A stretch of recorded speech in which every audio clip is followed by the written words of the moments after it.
Across several communities, tension has been building for a long time.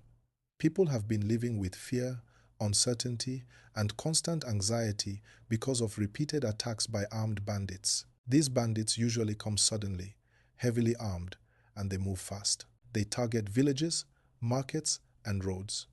They collect money by force, steal cash from traders, farmers, and households, and then disappear into the bushes. For many residents, this has become a painful routine. People wake up every day not knowing if their community will be the next target.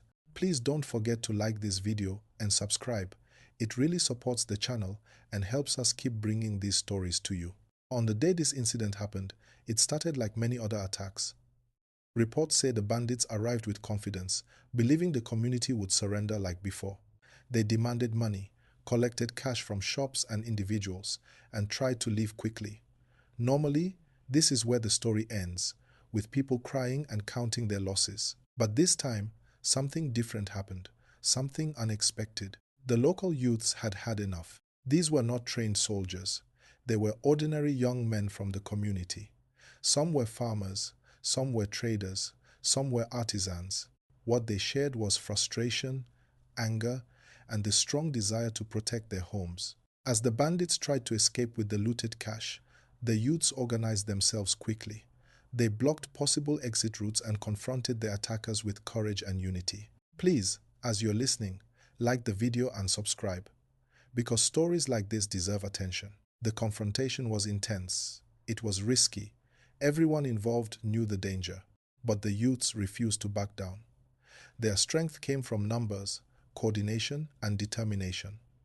The bandits, who were used to fear and surrender, suddenly faced resistance. They were overpowered, not because they were weak, but because they were not expecting people to fight back together. In the confusion, the bandits dropped the looted cash and fled. The moment the cash was recovered, emotions ran high. People were shocked. Some could not believe what had just happened.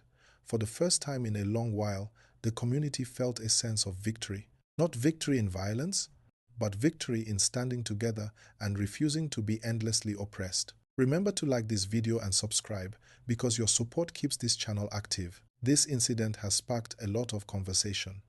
Many people are asking important questions. Why did it take so long for communities to start resisting? What pushed these youths to take such a bold step? The simple answer is pressure. When people feel abandoned, when losses keep increasing, and when fear becomes a daily companion, the human spirit eventually reacts. However, it is very important to say this clearly and responsibly. This is not a call for chaos or lawlessness.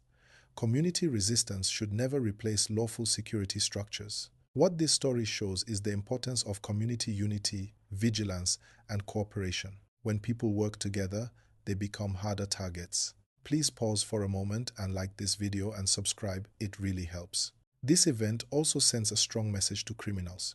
It shows that communities are no longer willing to be easy targets. It shows that people are watching, learning, and organizing. At the same time, it sends a message to authorities about the urgency of strengthening security, supporting local safety initiatives, and restoring confidence in protection systems. Another important part of this story is the role of the youth. For a long time, young people have been described only as victims or as problems. But here, they showed leadership, courage, and responsibility. They protected elders, women, children, and businesses. They reclaimed what was taken unjustly. This changes the narrative and reminds us that youth engagement is critical in community safety. Please don't forget to like and subscribe because more people need to hear balanced and clear stories like this. The recovered cash was returned to the rightful owners. This helped rebuild trust and calm emotions. It also reduced the immediate economic damage. Small traders who would have been ruined were able to breathe again. Farmers who feared total loss regained hope. These small details matter because insecurity affects not just safety, but livelihoods and dignity. But even with this success, fear has not completely disappeared. People remain cautious. They understand that banditry is a larger problem that cannot be solved by one incident. Still, this event has planted a seed of confidence. It has shown that unity can reduce vulnerability. As you listen, please like this video and subscribe.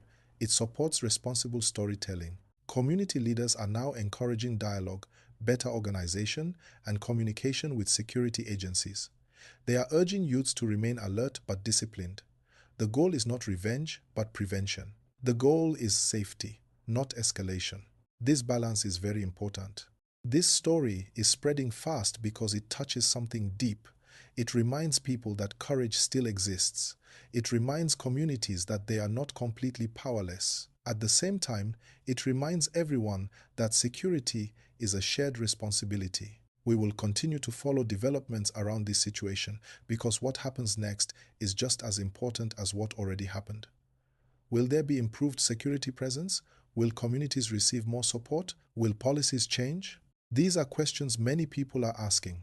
Please, once again, like this video and subscribe so you don't miss updates.